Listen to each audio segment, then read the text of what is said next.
মানুষের পতন কখন হয় জানেন? মানুষ যখন নিজেকে উচ্চ আর অপরকে তুচ্ছ মনে করে। কারণ যোগ্যতার চেয়ে বেশি কিছু পেয়ে গেলে মানুষ অহংকারী হয়ে যায়। মনে রাখবেন, প্রদীপ যেমন নেভানোর আগে উজ্জ্বল হয়ে জ্বলে ওঠে, ঠিক তেমনি মানুষও পতনের আগে বেশি অহংকারী হয়ে ওঠে।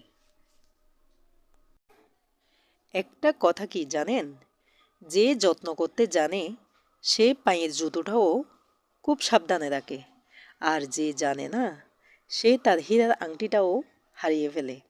যে মানুষ মূল্য বুঝে সে তুচ্ছ জিনিসটাও কোনো না কোনোভাবে আগলে রাখে, আর যে মূল্য দিতে শিখেনি তার কাছে দামি জিনিসও একদিন বোঝা হয়ে যায়। হারিয়ে যায় শুধু বস্তু নয়, অবহেলা হারিয়ে যায় বিশ্বাসও। নিজের পায়ে যতক্ষণ শক্তি আছে দৌড়াবেন।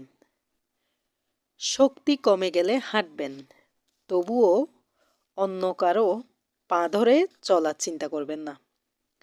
মনে রাখবেন, কখনো কারো পা চেটে বড় হওয়া যায় না।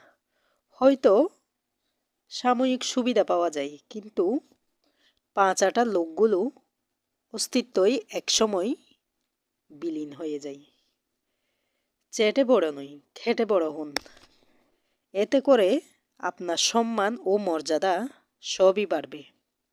পা চাটা মানুষরা কখনো সম্মান ও মর্যাদার মালিক হয় না।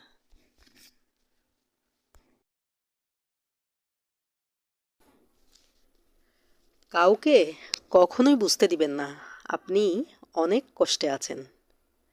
কারণ ওষুধ সবার ঘরে না থাকলেও লবণ কিন্তু সবার ঘরেই থাকে। তারা আপনার কাটাঘাতে লবণ ছিটিয়ে দিবে। তাই যতই কষ্টে থাকেন না কেন, সবার সামনে সবসময় হাসিখুশিভাবে চলবেন।